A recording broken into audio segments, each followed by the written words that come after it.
On to the next effing thing. Next effing thing, the world famous, the one and only, the Talk Shot exclusive next effing thing, where we talk about NFT news and a couple of the headlines that stand out. You teased tops earlier, but I'm not gonna lead with tops. I'm gonna lead with Tom Brady. Tom Brady announced that he's going to launch his own NFT platform called Autograph, where it's going to be entertainers, athletes, and people in pop culture creating NFTs. Not much has been really said about it yet, but it is going to happen, and it's called Autograph. So what do you guys think about that? Players not just releasing collections, but players like, we see it with Top Shot, right? All these NBA players who are involved, but like someone like Brady just say, I'm just going to start my own. I'm going to start my own thing. What do you guys say? What kind of things would you expect from that? Go ahead.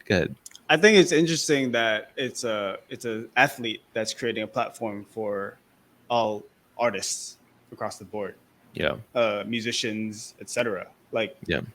That's interesting to me. Did he retire yet? Does he not play? No, he's never gonna retire. He's never gonna retire. Oh, okay. I'm just wondering because I'm like, damn, dude, this fellow has a lot of time on his hands, winning shit, and also I know, right? Making a whole platform. It was a good offensive line. You got a lot of time. That's how it works. Well, here's a question though. What kind of artists are we, and what kind of sports players are we thinking are going to go on that? I don't want to bust any of the other news, but there's some other big time artists that are coming out with their own NFTs. One of my hint favorite players. Oh, right. Including on that, right? So who is going to go on that platform? Who is he targeting? That's my question. He's Tom Brady. He could essentially call anyone. He can get anyone he wants, right? A Belichick NFT, right? The thing becomes when it comes how much access does he have to that intellectual property, right? All of his highlights, his Super Bowl throwing, his plays or whatever, anything that happened on the field, I don't think he owns that. I think that belongs to the NFL, right?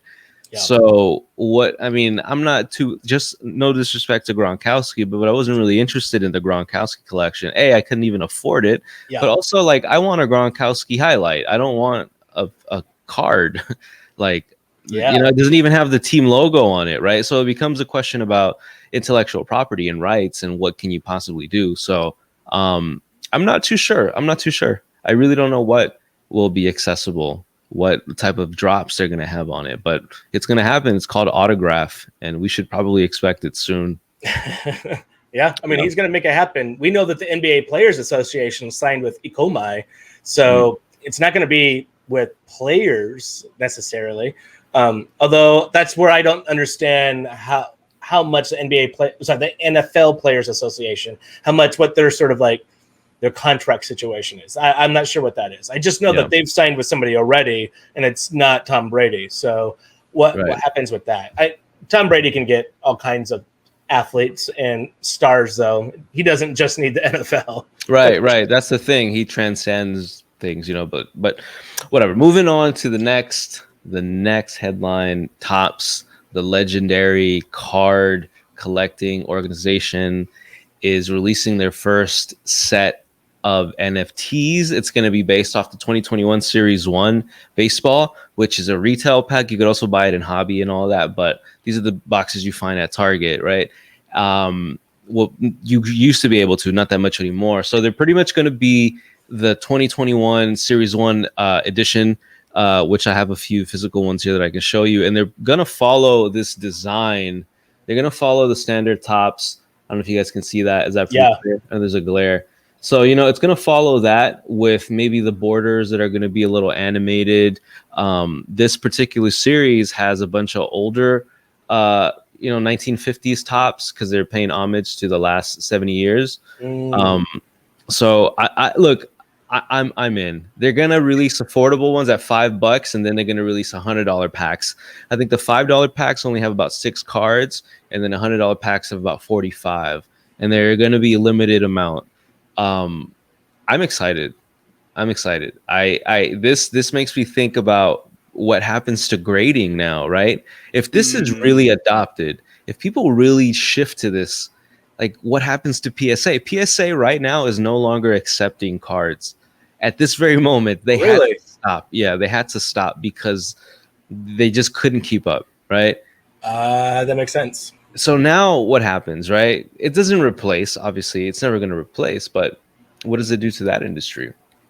I mean, Yeah. they just gotta they gotta get on Dapper's on Dapper's flow, dude, and like they gotta scale up. They gotta scale up like Dapper, dude. Just hire more people at PSA to take on more cards, man. Come on. You know what's funny about that is they raised the price, like they doubled, almost tripled the price to try to keep people from submitting cards, and it worked against it. Worked. It had the complete opposite result. Oh, no way.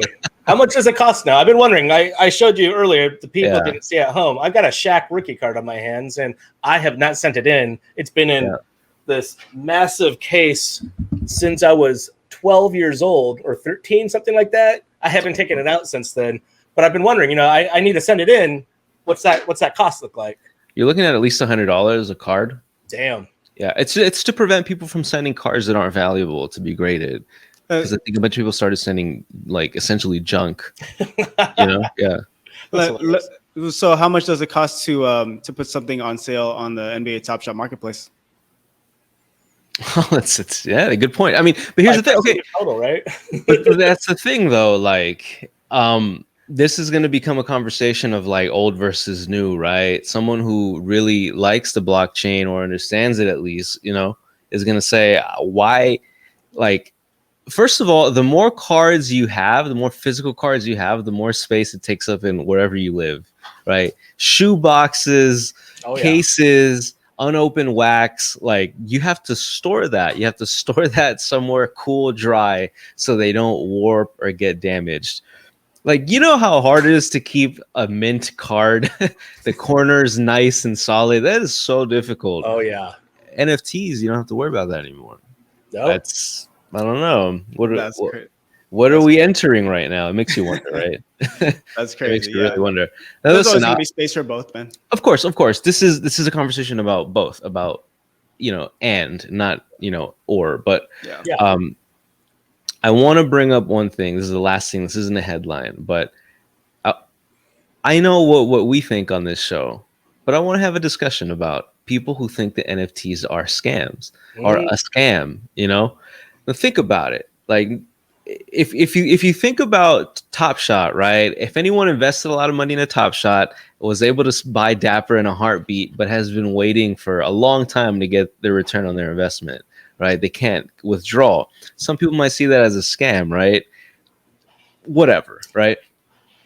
I think what's important here, right, to kind of answer my own question, what's important is to understand that NFTs as we see them today are not the NFTs that we're going to know in 5-10 years. They're going to evolve so much. We're in the early stages. So yeah, some things are still developing and some things are a little vague.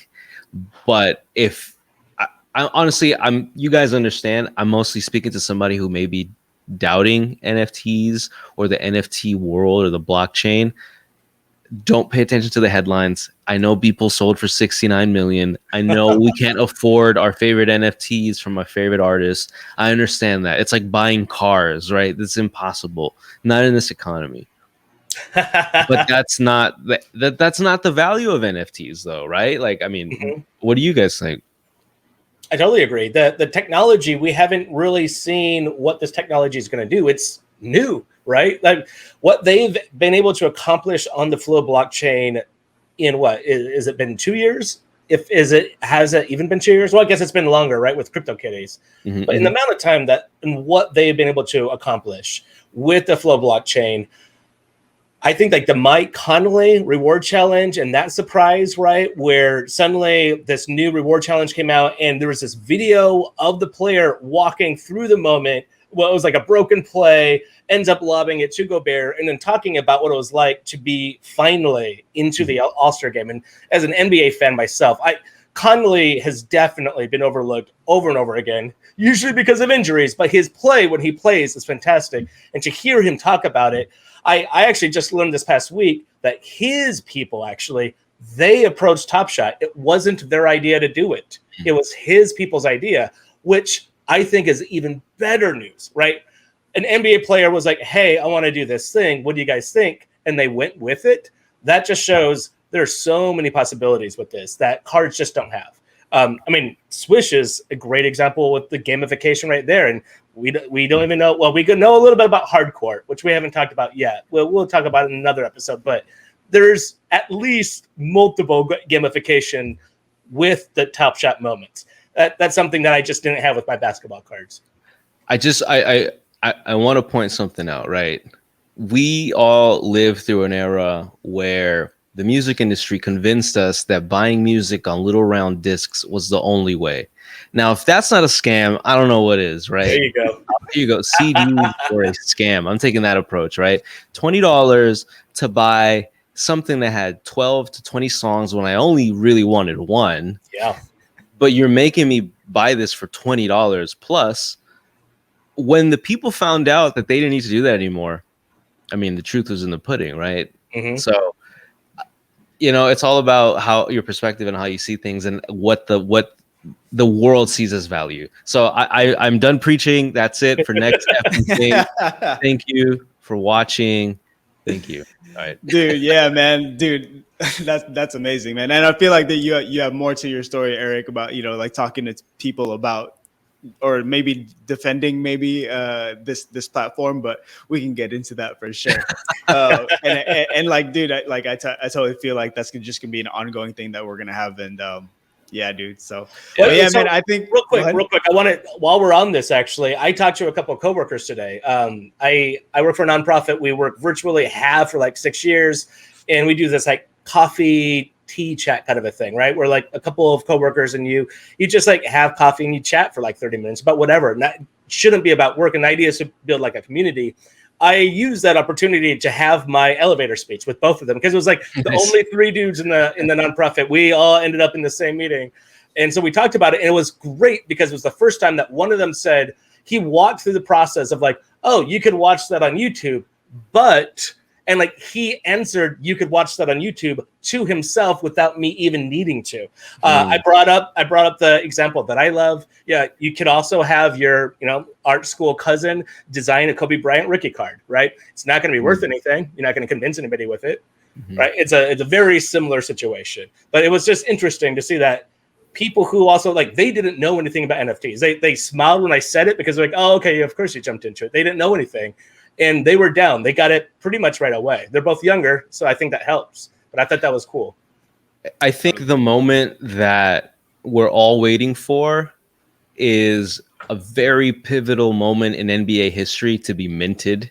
Oh, like, you know, the Kawhi game winner against Philly, you know, around bouncing on the rim. Like, I think we're just because out of all the moments that are available on the marketplace, we don't have one of those like super like iconic moments, right? Like, am I wrong? Is there something there? I think there's some stuff in there. Vince, we're looking at Vince Carter. No, but I mean, like, you know what I'm saying, though, right? Yeah, like, yeah, we could use more.